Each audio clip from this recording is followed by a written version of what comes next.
Welcome to another episode of the GayBarchives Show, where we record gay history one bar at a time.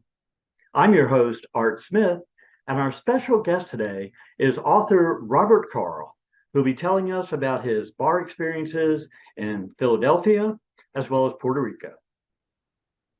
So welcome to the show, Robert. Thank you very much. I appreciate being here. I'm really honored. And I want to actually start by saying that I am so impressed with what you're doing with preserving our history, the history of our community, and what a unique way to go about it by collecting and displaying the logos of all these different clubs around the country. I think it's fascinating. And I've listened to a few of your episodes, and I'm definitely going to listen to more because the stories behind them are just great. And I appreciate hearing about other people's experiences, and I'm thrilled to be able to talk about some of the experiences that I've had. Well, thank you so much. It's, I wasn't sure at the beginning how popular the concept would be, but I created a Facebook page about 2 years ago. And we have about 5,400 active members in that group now that are constantly posting memories and photographs from their gay bars in the past. So that's really awesome. You really came up with a great idea. I'll be honest, I wish I had thought of it because I just think it's fabulous and I commend you for it. Well, thank you so much. And a great part about it is I get to meet all these cool people, even if it's virtually, who have all these stories to tell. So I get to hear all the stories firsthand from the people who actually lived through them and share them with everybody. So they'll be out there for eternity, hopefully. Absolutely.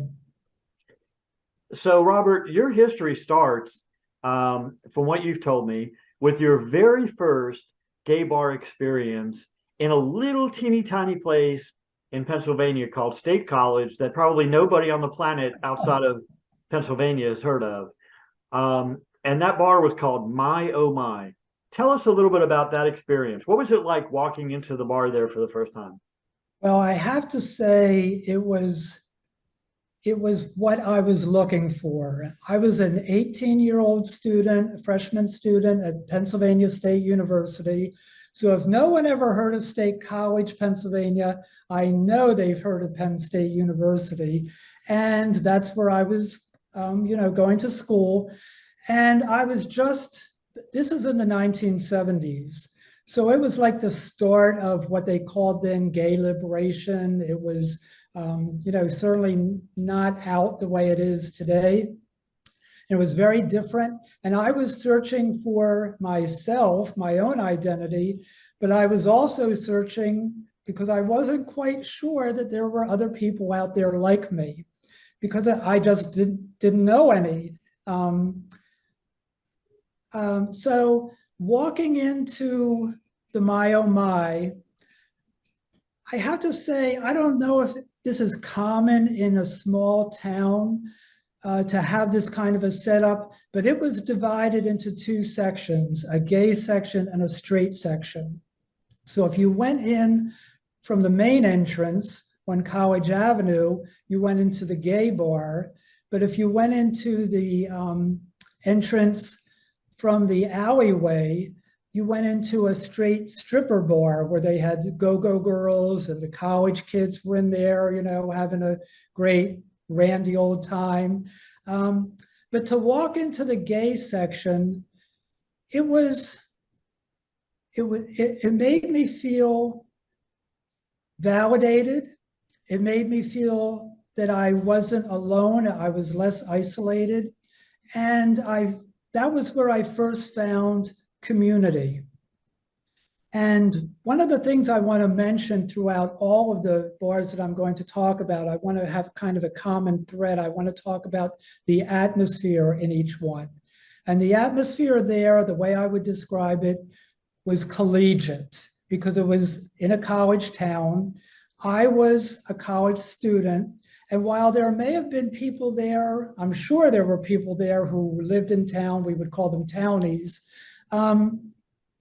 I didn't really see them. I only saw people like my own age, 18, 19, 20 years old. They had a liberal carding policy because the drinking age in Pennsylvania was 21, but I got in with no problem. And it was quiet and subdued. It wasn't a raucous place. There was a jukebox playing. There was one bar. There were tables and chairs scattered around, but it was a place where you could actually have a conversation. There was a lot of soul music playing on the jukebox, and people were slow dancing. And I just found myself drawn there constantly as a student because I had an unfortunate experience with being outed by my straight friends and subsequently being shunned by most of them, actually all of them. So I found real comfort in going out to the My Oh My, meeting people, getting to know people, and they became my new friends. And I still know some people even today that I knew back from the My Oh My. Wow. Which is amazing considering how much has gone on in that time period. And I feel very lucky to be alive, and I'm lucky to still know a few people from those days because let's face it, so much has happened. So to put it in perspective, a little bit, what years are you talking about with the My Oh My experience? We're talking about the mid 1970s through the end of the 70s, which is when I graduated from college. And as soon as I graduated from Penn State, that very day, I moved to Philadelphia, back to Philadelphia. I was born in Philadelphia, but I didn't grow up there. I grew up in a little town called Harrisburg. Okay. And so, and in retrospect, going to Penn State was a real mistake. I should have gone to college in Philly, but I didn't know what I was getting myself into.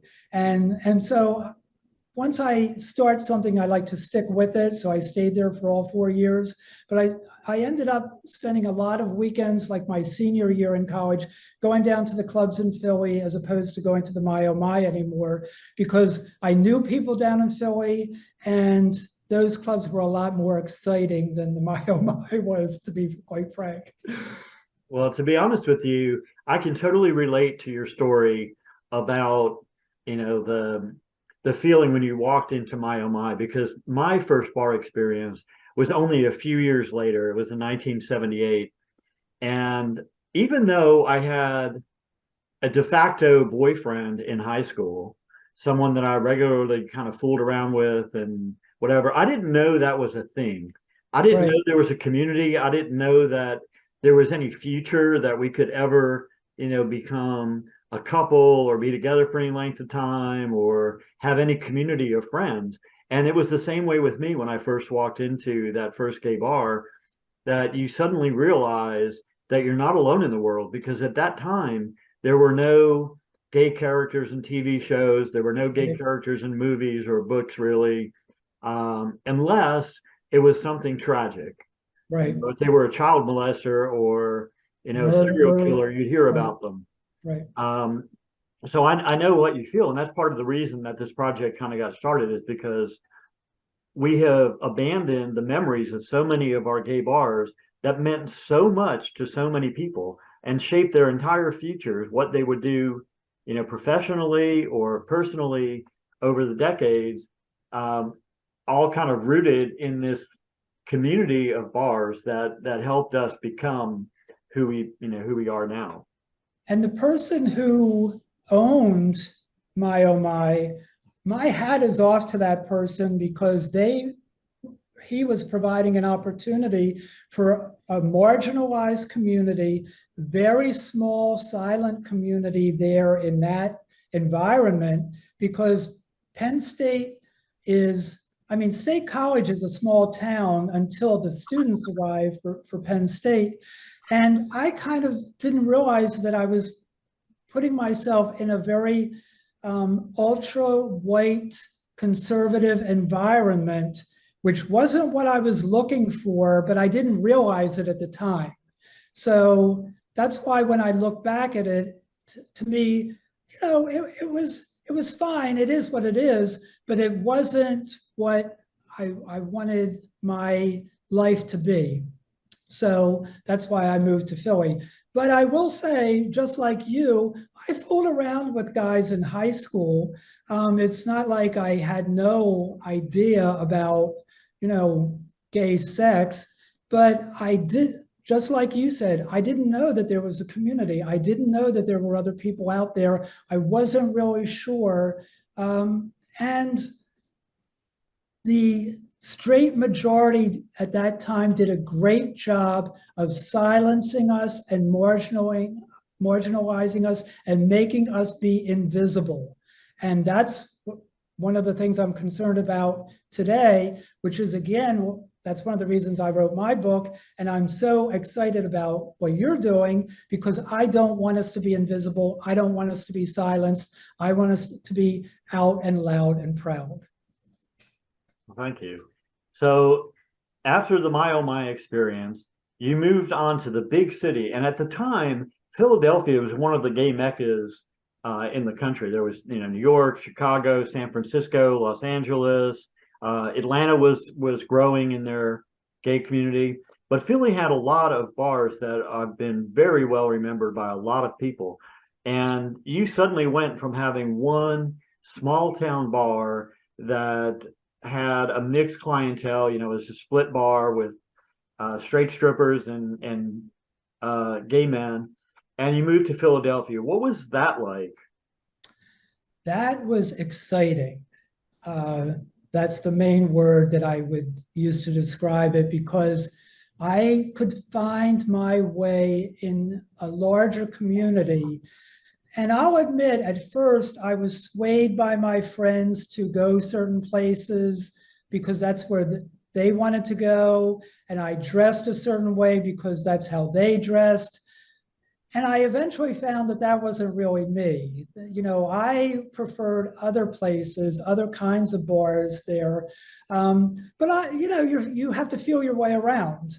And but I was very excited to be there. And you're right, there were lots and lots of clubs, lots and lots of opportunities, and a lot of them have gone by the wayside, but they're still rocking and rolling in Philly. Yes, they are.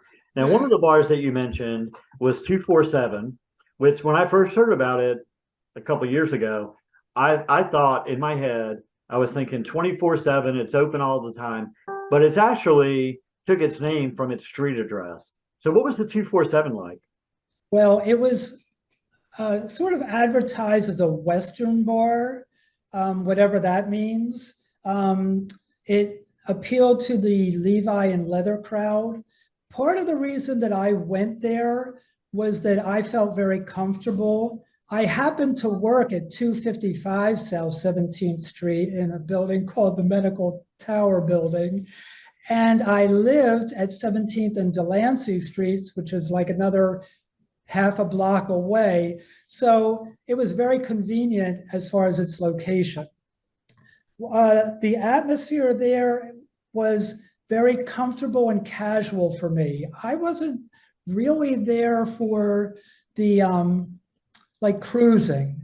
I went there more to have some drinks with my friends, play pool, kind of relax and socialize. So for me, it wasn't really like a pickup kind of a place. I know I met some people there, but I want to tell you one story about a person there because it stood out to me that as I'm discovering community, and many of us did, not everyone found what they were looking for. So I remember one person at the 247, he was a regular there, and I literally never saw him engage with anyone, talk to anyone. He kind of stood in one place.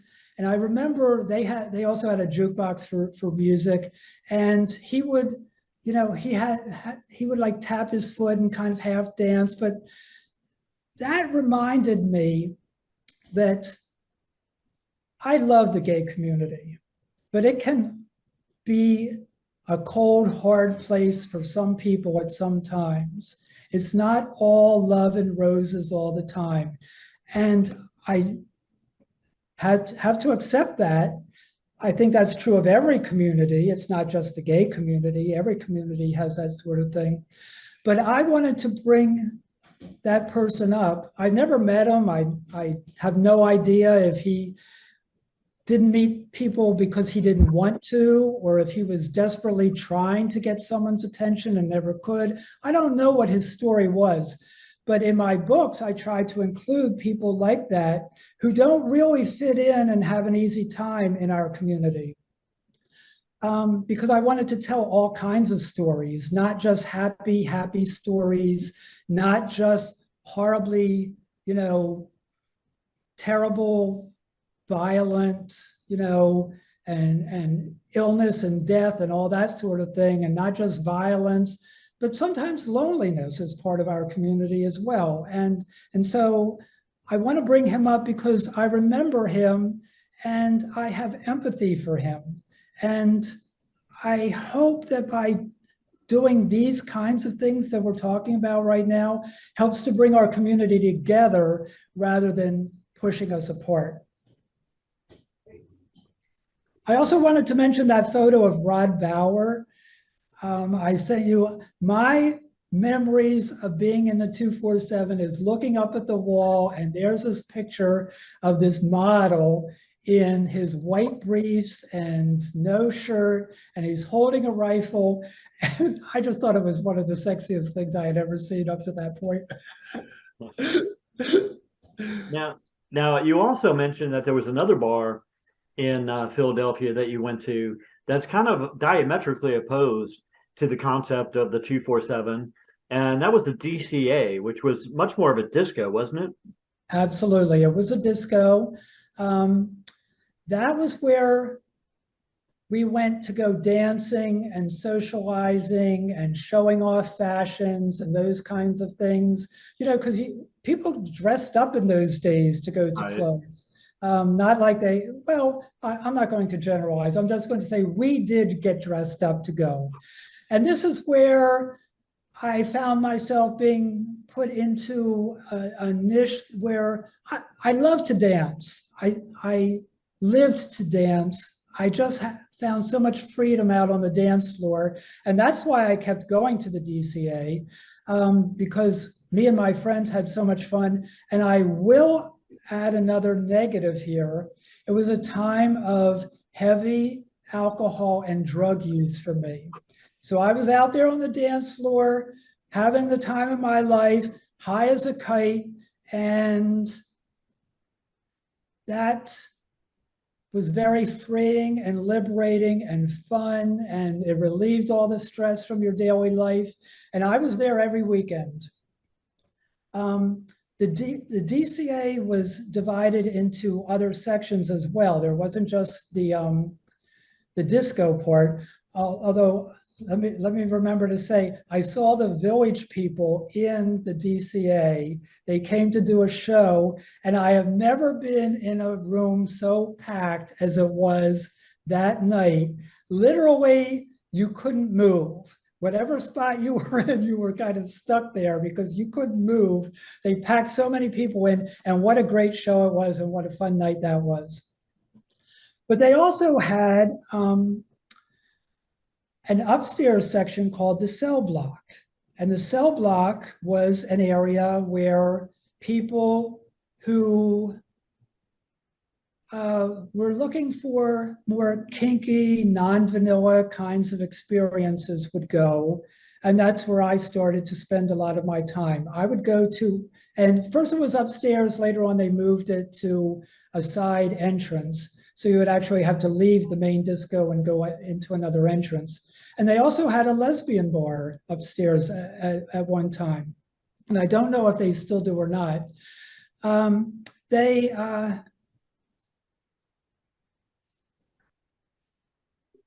found myself, I would spend the first part of the night dancing with my friends in the disco. And then as it got to be 2 o'clock, 2:30, because this was an after hours club, then I would switch over to the cell block and go over there because that was really my crowd. I wanted to be a part of that scene, and I had a ton of fun, both at the DCA, which at one point there was a fire there and it closed for quite some time. And that destroyed me because it was like, where do we go now? We were so used to going to the DCA every weekend, but we made other accommodations, and then it reopened as the 2-4 club. And again, it still had the cell block and that part. And it's funny because when I think of the DCA and the 2-4 club, I can remember exactly what it looked like. I remember the location of the various bars and things. But when I think about the cell block, I can't remember a darn thing about what it looked like inside. I think the walls were painted black and it had black lights. And that was like it, it was very nondescript. And the atmosphere there for me was predators and predator and prey. It was like you went there to hunt or be hunted. And it was a very exciting experience with that kinky kind of side dish, if you will. Yeah, and a lot of the kind of Levi leather kink clubs around the country at that time looked exactly like what you described the bar as, the cell block, because it was very common in those clubs to paint them black, to use red light bulbs so they wouldn't even add more light. Part of that, I think, was so that if police or unwanted guests showed up at the door, they couldn't see what was going on until they were right on top of it. And part of it was just to add that kind of allure of, random sex in a dark alley kind of thing. So I'm not surprised that you don't remember details about a club that probably didn't have enough light in it to take a photograph. Right. And speaking of police raids, they were a regular routine. The Philly cops would come into the DCA and the 2-4 club. It was after hours. They were allowed to serve up to a certain time period, but they had these lights that would go on. I guess when the cop showed up at the door, the people out in the reception area would notify the bartenders to, get away from behind the bars. So it looked like no one was serving anything. The cops would come in and walk around. And of course, the whole idea was to harass the customers, Right, to make us feel like we weren't safe. These were Philly cops I'm talking about. I'm talking about Mayor Rizzo days. He said he's the one that's famous for saying he would make Attila the Hun look like a faggot. So he was very anti-gay. He had crackdowns on bars and things like that. So but you're right. That atmosphere was created by having that lack of decor, that lack of light available. And again, I was still into that phase where I was high when I was in there. And that didn't have my recollection either, I guess. But I know I had a lot of fun in there. Now, DCA and the 2-4 club are both closed, but the space itself is still operating as a bar. Is that correct? That is correct. Yes, I think it's called Pure now. I know for a while it was called Voyeur.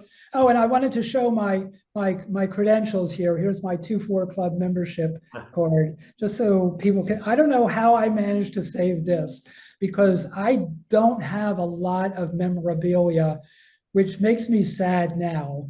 But who knew? Who knew that I would be sitting here in 2022 talking about my experiences way back then? Well, not only that, but who, back then even had a clue that there would be such a thing as an archive or museum that wanted to record anything about our gay history. So much of it was throwaway. We got those weekly, what we used to call fag rags or bar rags, and we would thumb through them and see what was going on, and they got tossed in the trash can. Most people didn't save any of them. Right. that was me. For some reason, I have that card. So I was happy to be able to dig that out when we first made contact, because I wanted to show that. And of course, most of us would not have saved or displayed any of that stuff because of the fear of any kind of backlash. You didn't want your parents or straight neighbors or coworkers to see you with a gay publication in 1981 or whatever, because you might have lost your job or been thrown out of your apartment or whatever. It was a different time frame completely. It was very different. And that actually leads me to the next bar I wanted to talk about, which is the Bike Stop. You may have heard of that one. This one, I do remember the decor. They had a motorcycle right there on the main floor as part of the ambiance. And they had lots of motorcycle club vests on the hanging on the walls. They hosted motorcycle club parties. They had jockstrap nights and things like that. But when you talk about people losing their jobs, I worked for the School District of Philadelphia. I also worked at Temple University, but my main job was with the School District of Philadelphia. And I led a double life out of necessity, I felt. Because especially in education, I felt you really had to be careful. And even at some point, the school district did have a policy of non-discrimination. I felt that was worthless because it could be changed at any moment at the whim of a new administration. So I was not going to come out. And I feel for the people who got very comfortable recently, and say you're a teacher in Florida right now and you're gay, and for a while you were out there letting everyone know you're gay. And now there's all this backlash that people are either facing or about to face. And I wanted to avoid that. I invested a lot into my career and I didn't want to lose it. But one night I was at the Bike Stop, and one of the teachers that I knew, you got to know other teachers because they were out too, out at the clubs and things. I didn't know any teacher that was out in school. I didn't know any of that were. But this guy, he comes up to me and he said, he's actually one of the ones I knew from the My Oh My. He was teaching in Philly as well as I was. And he comes up to me and he has tears in his eyes. And I say, what's wrong? And he goes, well, I can't come out anymore. I'm going to become a principal and I can't be seen in a club anymore. And I thought, wow, we sacrifice so much. We're asked to sacrifice so much. And I don't know that he never went out again, but he felt like that was the end of the line for him. And another teacher that I knew in Philly who was going to become a principal was a member of the gay softball league there. And he said to me, you know, I have to quit my position at the gay softball league. I can't be seen out there playing because I'm going to become a principal. And I thought, wow, that's just horrifying that we can't live our lives the way we want to, because you're not doing anything wrong playing on a gay softball league. You're not doing anything wrong going out to a gay club even. There's nothing wrong with that, but public opinion at the time, and especially in the field of education, you just had to be so careful. And I want people to be free to come out. I'm an advocate for that, but I also, I even posted something like on the last coming out day, come out, not because today is coming out day, choose your own coming out day when you feel safe, when you feel comfortable, because it has to be your decision. And that decision was taken away from me way back when I was at Penn State and when I was outed by my friends and shunned by everyone that I knew that was straight. So I knew what it could be like. I knew how difficult it could be. And so those are two of the experiences that I had at the Bike Stop, but those are just small little anecdotes. Basically, that place was a wonderful place to gather with like-minded individuals. And it was like anything goes here. You know, you could be as freaky as you wanted to be. You could, do what you wanted to do. And again, one of the reasons that I think gay clubs exist is for us to be able to feel free to do what we want to do and to be with people that we want to be with. And even today, even at my age, I go out to clubs sometimes because I want to be in an environment where I'm surrounded by a bunch of queer people. All right. And when you're in your formative years, when you're first realizing your identity and exploring the options, even today, even though most gay people will say, well, yeah, you can go with your boyfriend to Applebee's and have dinner, and nobody's going to look twice anymore if you're in a normal, major city. But you still don't get to explore the nooks and crannies of the gay world by going to an Applebee's or a TGI Fridays. Right. You got to go to the variety of different bars that, the bars that cater to the trans community or drag performers or male strippers or, the Levi leather clubs or whatever. So you can get a taste of those different aspects of the community and identify which one is the one that fits you best. Right. And that's the part that is kind of sad about what's happening to the way a lot of bars are homogenizing now, is that you're not having as much exposure to the diversity. You're right. As you used to. Now, one friend of mine, one guy that I've interviewed probably over a year ago, who also who went to school in Philadelphia and also had stories to tell about Philadelphia. He told me about his experience going to 24/7. I mean, I'm sorry, about going to bike stop. And he was a clean cut little preppy, business student or whatever, walked up to the door and they had the turnstile. I think, wasn't there a turnstile at the entrance? Yeah, right. And he said the doorman stopped him and talked to him for a minute, and seeing the way he was dressed and whatever, explained to him what the bar was. And he said, you might be more comfortable going around the corner to Equus. And he went around the corner to Equus and had a fabulous time. But it was an experience that kind of directed him to where he ultimately ended up going. I also think I remember from my research that at the bike stop, there was a prominent sign at the entrance that basically forbade any kind of, frilliness and colognes and all that kind of stuff. That was to go down to the basement area. First of all, only men were permitted, and you had to follow a dress code. And it really did say no cologne, which is like so funny. But yeah, that actually existed, but only for the downstairs, down in the basement area. The rest of it, you were expected to dress a certain way. But it's a shame that that person, I feel, got turned away because they may have gone into the bike stop and found, wow, this is cool, I like this, and come back again. I hope they went back again. Yeah, I don't think he got turned away so much as maybe educated a little bit. Right.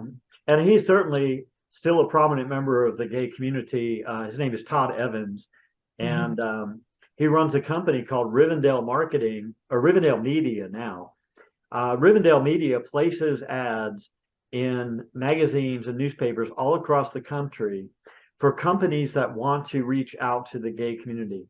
And they've been doing it for like 40 years. So when Absolute wanted to place their first ad in a gay publication back in 1981 or whatever it was, his was the company they go through and good for him.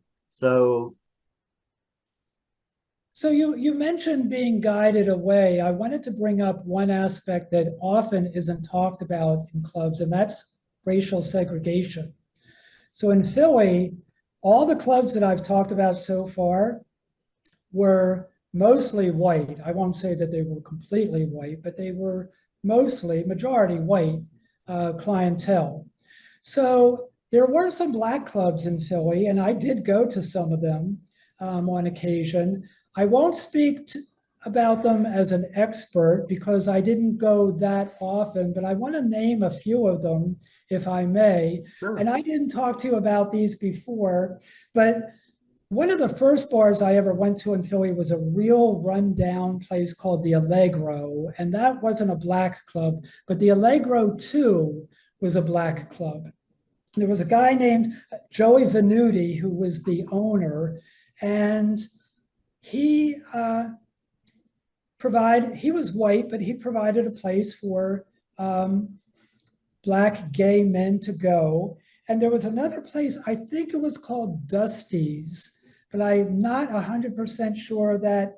And there was also a juice bar called the Nile that was only open for a short time, but it was just like catty corner to the DCA and the 2-4 Club. And it was a juice bar, so you could buy a drink from someone who was kind of serving under the table. So in case anybody came in from the LCB or whatever, they wouldn't get into trouble. But I do want to acknowledge that there was segregation. And in my books, I talk about the segregation, and the club in the book is actually the owners are determined to do their best to make sure that it's open to everyone. And I like that kind of environment. I like a mix of people. All kinds of people bring all kinds of experiences, all kinds of reasons to celebrate their queerness, along with me celebrating my queerness. And I don't have a problem with any of that. Unfortunately, it still exists. It's still a problem in Philly. I've read articles recently that it's still a problem in Philly. And I hope that someday we'll get past that, but we're not there yet. Well, and I think part of it, I kind of agree with you on that segregation aspect, because I was living in Atlanta. I moved there in '83. And so most of the '80s I lived in Atlanta. And a lot of the gay bars that I frequented, I never thought about at that time because I'm a white male. So Right. it didn't really occur to me until we started talking about them, years later. And I realized that many of the bars that I went to had very few people of color or women at as regular customers at any of the bars. And I often wondered if it was really by design. In other words, did the bar owner or management actively pursue a specific demographic and turn away people of color? Or was it by the virtue of that particular nature of the music they played and the bartenders they hired and the people that lived in the area and went there that it became predominantly white? Because it wasn't in a black neighborhood and there weren't very many blacks living nearby, and they tended to go to bars in their own neighborhood that played their own kind of music. It is a combination, but I will tell you, there have been lawsuits in Philly about this, and some of the bars have been sued for discrimination, and I would see it. Like, all the white guys walk in, nobody's getting carded. The minute a female is there, they're getting carded. The minute a black or brown guy is there, they're getting carded. So you know that something is up. And again, I think it's important to talk about these things. And I know a lot of people don't want to when they're uncomfortable, but I'm not uncomfortable. When I see discrimination, I want to call it out for what it is. So, excuse me if I make someone uncomfortable, like they talk about in Florida. They don't want the white students to get uncomfortable learning about history. So they're outlawing all these kinds of historical events that you're not allowed to talk to because, God forbid, the white kids should feel uncomfortable. It's just ridiculous. So anyway, that's enough on that topic. So fast forward probably a couple decades, you ended up moving to Puerto Rico. I did. I'm still here. I'm sorry? I'm still here. And Puerto Rico is a completely different environment than anything that anywhere in Pennsylvania could ever have offered. Absolutely. I mean, despite the fact that technically they're American, it's not a very American place. No. It's very Caribbean cultural kind of, I don't know, it's a very flavorful and exotic kind of destination. How did you end up in Puerto Rico? Well, I had a lot of friends in Philly who were Puerto Rican, and we started coming here on vacations, and I fell in love with the place. First of all, the weather is perfect all year round, save for the occasional hurricane, but that's it. But it's summer all year. I hate the winter, and I hate being cold. And I always said, well, the turning point for me was one year when I came with some friends during Christmas vacation, and I'm swimming in the ocean on Christmas Day. And I said to my friends, you know what? This is what I want in my life. This is what I was meant for. So I would come back, and it was important to me that there is a gay culture here. This is like the Caribbean gay capital, San Juan, and there's some other areas in Puerto Rico that are also gay friendly. But I wouldn't go to a country like Jamaica where they're strongly anti-gay. They have the same weather we do, but I'm not here just for the weather. I'm also here for the culture, the food, the beautiful men that they have here, because the men are just gorgeous. And so when I started coming here, there were a lot of gay clubs, a lot of them. And we would go out and have fun. Then I was always upset when I would go back to the United States, and I would say, you know, I told everybody, when I retire, I'm going to move to Puerto Rico. And no one believed me. And then I retired. And then I gave myself a year to kind of acclimate myself to being retired, spent time looking for a place to live here. And then I picked up and moved. And I am just so happy. It was the best decision I ever made. Okay, so I can understand that. I've been there one time, but unfortunately, or perhaps fortunately, it was the absolute most red carpet trip to Puerto Rico that anybody could ever want to have. I was brought there by the Puerto Rico Tourism Company to write an article for a national magazine about the Puerto Rico Jazz Fest. And so everything was VIP all the way. We had a luxury That tour could be bus. good. Well, it can. It was great. I mean, we had a luxury tour bus pick me up at the airport. So this like 50-foot long bus with a bar in it comes and just picks me up at the airport. Wow. While all these thousands of people are waiting to flag down a taxi cab. Right. And I've got this huge bus. They put us up in the I think it was a Marriott above the Stellaris casino Oh, yeah, I over know on that. Condado. Yes. Everywhere we I went, stayed there. I stayed there once. they It put was me on fabulous. The they gay put me on beach the is right 18th there. on the 18th floor with a view of the ocean. And then everywhere we went, the bus was always waiting at the base of the hotel for me. So if I wanted to go anywhere, I'd just call the front desk and say, I need to go, pick something up. And the bus driver would drive me in those little tiny streets of Puerto Rico Right. to a bodega. But everywhere we went, we had one of two Miss Puerto Ricos with us. So of course they rolled the red carpet out for that. Miss Puerto Rico or Miss Gay Puerto Rico? No, Miss Puerto Rico. It was either Desiree Lowry or what was the other one's name? Joyce Gerard. So they were two, winners in Puerto Rico from the Miss Universe pageant. Nice. And they treat them like Madonna. So I know. everything we did was over the top. And little did I know, one night I was at the hotel. We didn't have any events planned on our agenda.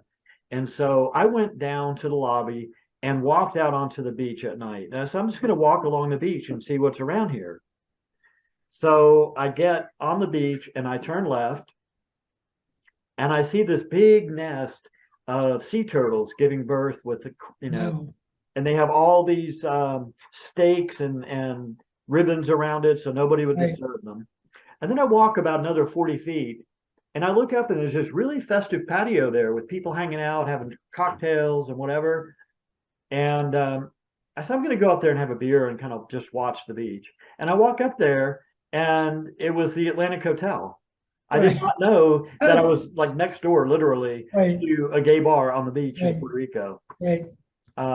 That's still there, but it's no longer gay, as I understand. It's been remodeled and changed into some other kind of accommodation.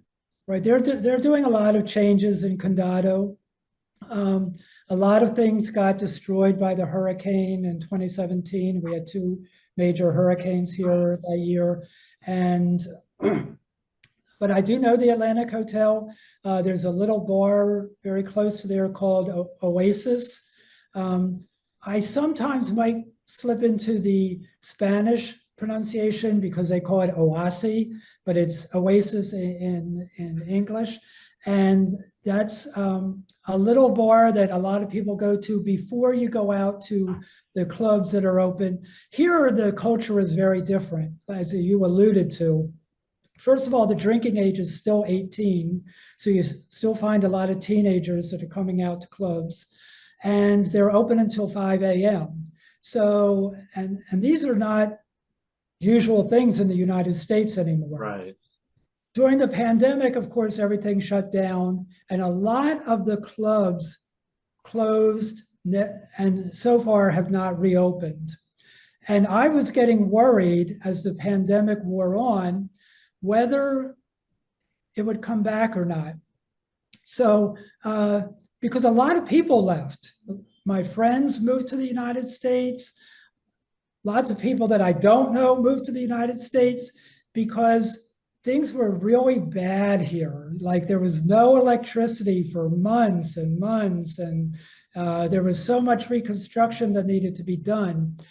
So, you know, people want to lead comfortable lives. And if you have relatives in Florida, or you can easily go visit someone in Connecticut or New York or wherever, you go.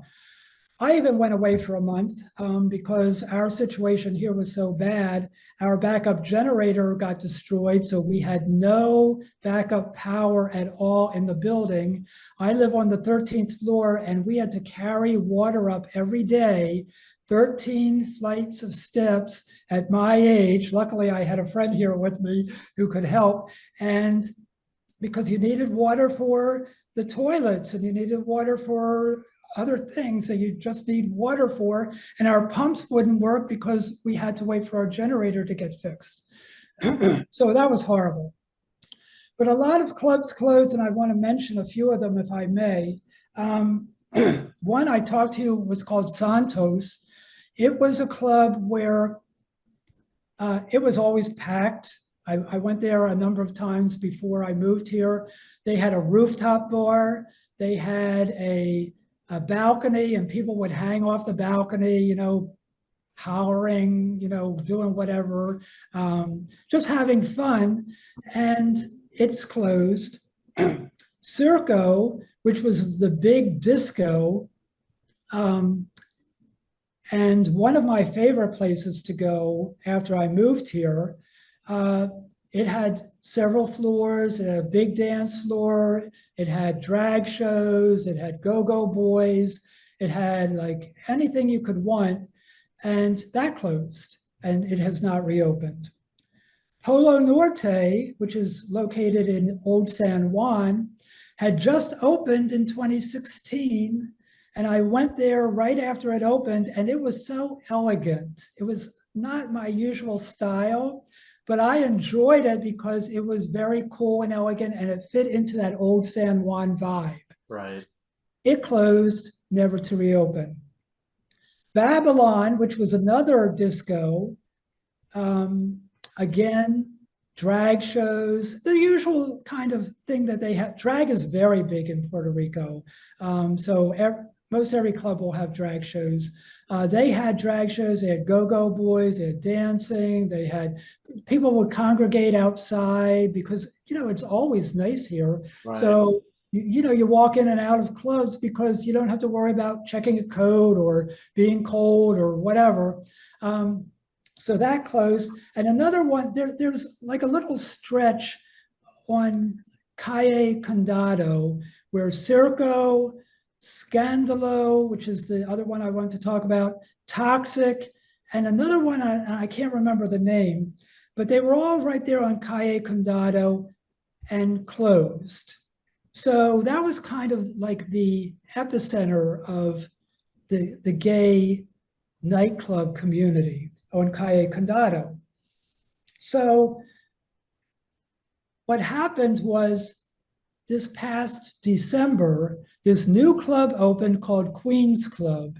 And Queen's Club was like the answer to my question, is gay culture going to survive in San Juan? And the answer is yes, because it's a huge success. They get gigantic crowds. They have lines outside the door waiting to get in, and it's nothing but fun. And this is one of those places, I will say, it caters to a young, beautiful crowd, which I think is wonderful and fabulous. And I might go in for a little bit just to see what's going on and maybe see some people that I know.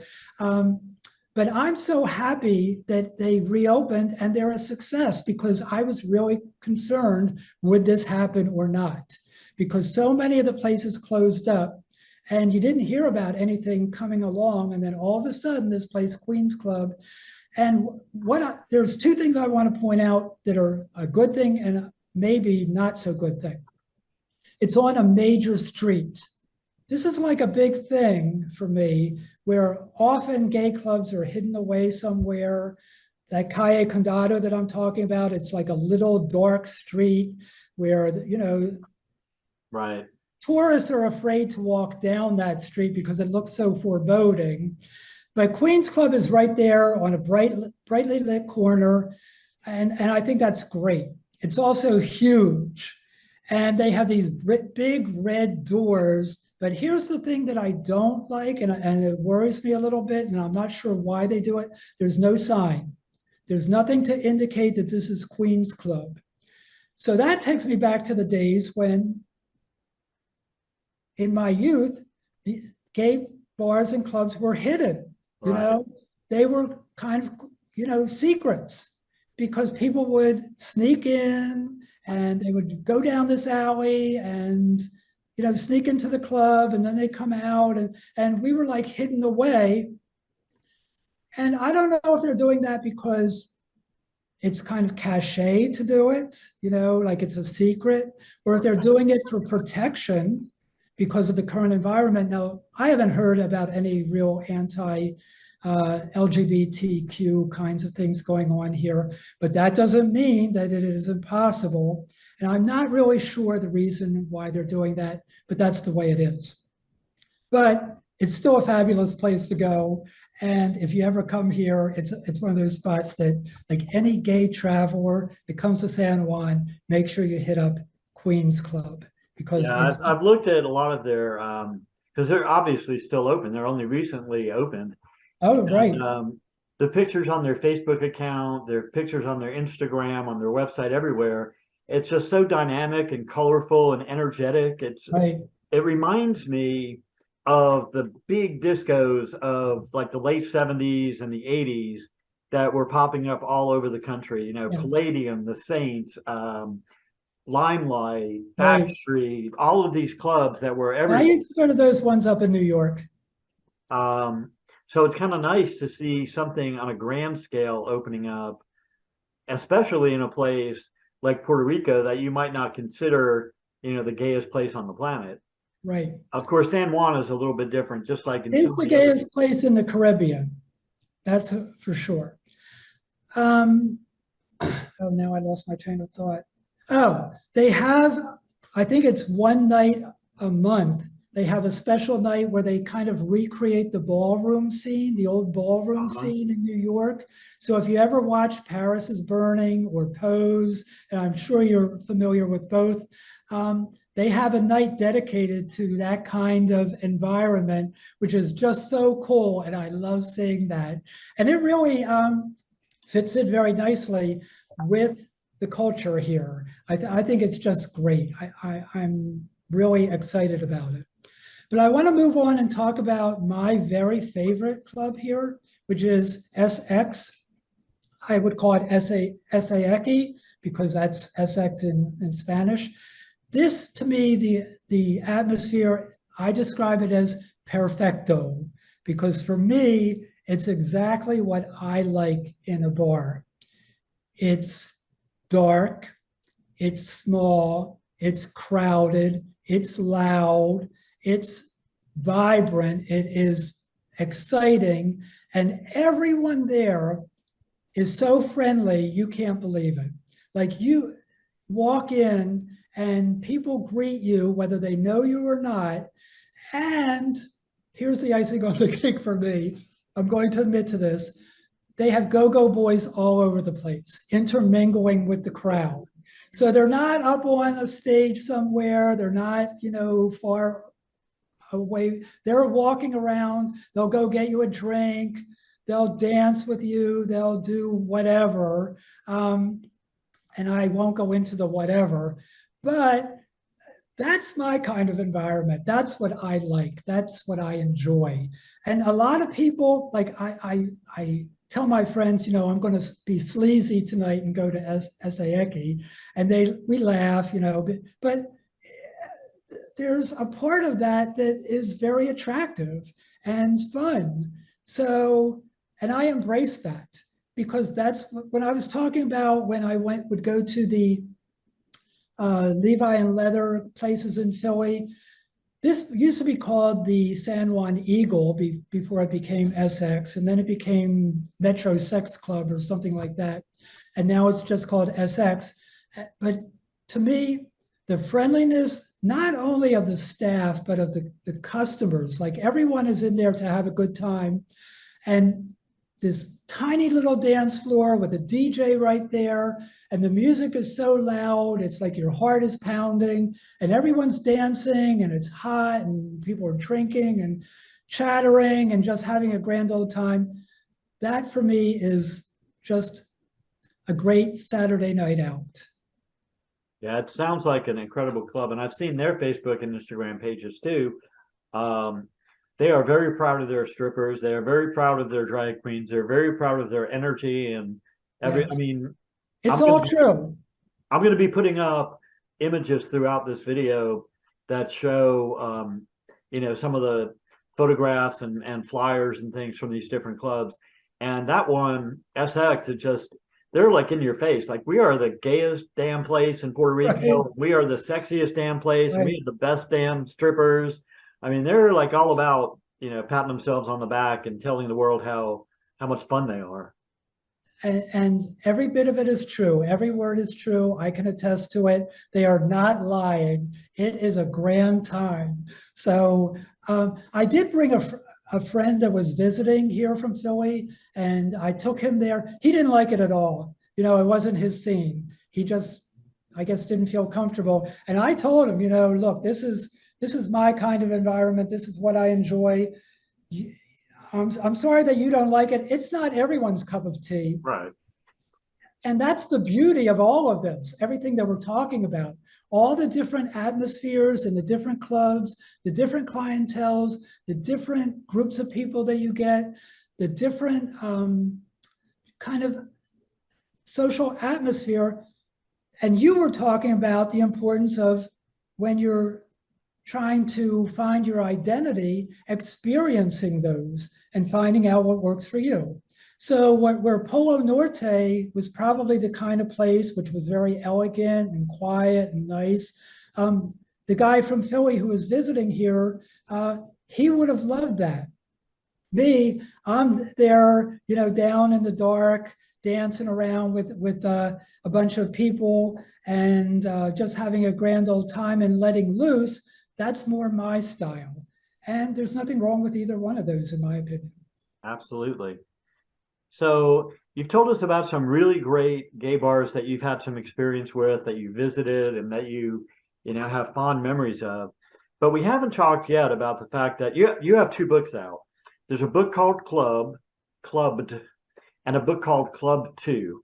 And right. presumably there's a Club 3 on the way. That is Something. correct. In those books, you have created your own fictional bar, which is called Club Sanctuary. Right. What is Sanctuary like? Sanctuary tries to be everything that I've talked about. It tries to include everyone. So there are various areas there.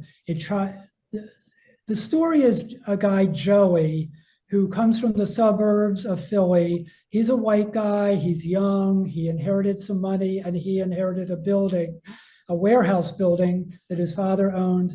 And he comes to Philly after his father dies with this idea of having a club. He meets this black guy, Henry, in Rittenhouse Square in Philly. They kind of hook up and go to a black club first, and then Joey takes him to this warehouse, and they walk around and they have this vision for an inclusive club for everyone. So in the stories, first of all, I want to give the full title, Clubbed, A Story of Gay Love, Trials, Tribulations, and Triumphs. The reason I gave it two subtitles, A Story of Gay Love, here's the original cover. There's nothing gay about it. I liked the red door because Club Sanctuary had a red door, just like the My Oh My had a red door. So I wanted to have that, but then I changed it to this cover, which is much more indicative of this is a gay novel. You know, it kind of screams it out. But anyway, I see the book as being a metaphor for the entire community. So while Joey and Henry are the main characters and they fall in love and they have a very positive relationship, and on purpose, I made the black character to be the stronger, dominant, like the more intelligent, the better educated. I wanted to show that because too often it's the opposite. You know, the black guy is the secondary character, the white guy is coming in to, you know, save the black world. You know, I hate those kinds of movies and TV shows, but so this is by design. But I also incorporated all kinds of different stories. It's not just like a romance novel where, you know, these two perfect people meet and fall in love and one's a billionaire and one, you know what a romance novel is like. Right. I didn't want to write a romance novel, but there is a love story in there. But then there's all these other characters. And some people who read the book like that and understand it, and some people don't. And that's okay. But I want to explain that the reason that there are all these other characters is because I'm trying to tell different stories. I'm trying to tell the story of that guy standing at the 247 all by himself.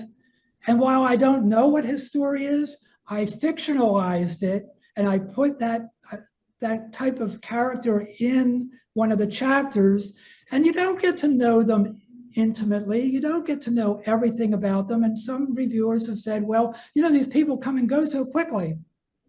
And I'm like, have you ever been in a gay club? People come and go so quickly. You know, when I walk into a gay club, I might be with friends or not. I might know some of the people.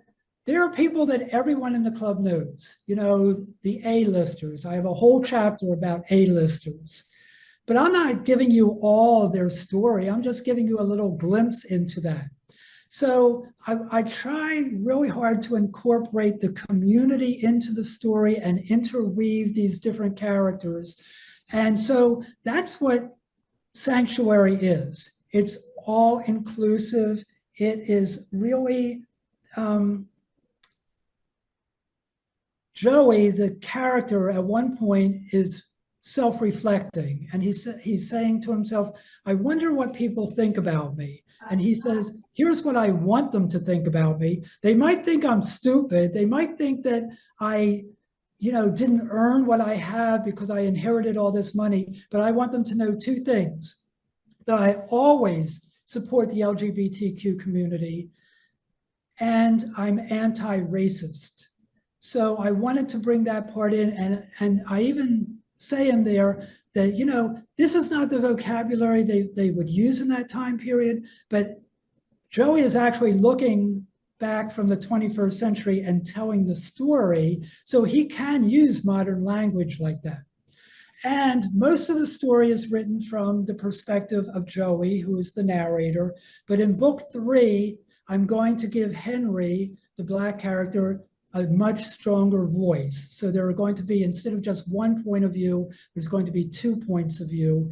And that's like not something that I've actually talked about with anyone yet. So I'm giving you an exclusive on Club 3 that there will be 2 points of view. And the subtitle for Club 2 is Anxiety, Anger, Activism. And that kind of exemplifies for me that time period, because this is the height of the AIDS pandemic, when you know how it was. So I said, people got anxious, what's going on? They got angry, they joined things like ACT UP and different organizations, and then activism, where we had to take it upon our own shoulders of the community to support ourselves because the government was not going to do it. And my working title for Club 3, I'm not 100% sure, but the working subtitle is going to be Happily Ever After with a question mark, because I read a lot of comments where people say, I only want to read happy stories. I need my HEA, my happily ever after. And that's fine, but that's not life. And that's okay in a romance novel. That's okay in a book. I enjoy a happily ever after, but I'm putting happily ever after with a question mark so the reader is left to read it and find out, do Joey and Henry have a happily ever after or not? So that's my idea for it. I'm working on it right now. Wow, awesome. So you did touch upon Club 3. When should people expect that to come out? Is there a target date? Early in 2023, probably late January or early February. That's my target date. Okay, so everybody's got a couple of months to get Clubbed and Club 2 and read them, so they'll be ready for Club 3 by the time it comes out. So all those Christmas lists you're making up and whatever, the clubbed books need to be on there so you can be ready for Club 3 when it comes out in January or February of 2023. And let me just add, they're also available as audiobooks. I have a fabulous narrator named Curtis Michael Holland. He read the first Clubbed book and he contacted me. He works as a narrator. He said, I love this book so much, I would love to narrate it. I had never even thought about doing an audiobook, but they're also available as audio, and he does a fabulous job narrating. He brings these characters to life, and I'm very pleased with them. And I just want to take an opportunity again to thank you for this opportunity for me, because this has been so exciting and thrilling to be a part of what you're doing. I'm just over the moon. Well, thank you so much. And thank you for taking the time to walk us down memory lane and share all these stories and memories of gay bars that many of which no one will ever be able to visit again. That's so right. Thank you. Thank you very much. Have a great day. You too. That concludes another episode of the GayBarchives Show. For more information about this episode or to find more episodes, visit GayBarchives.com.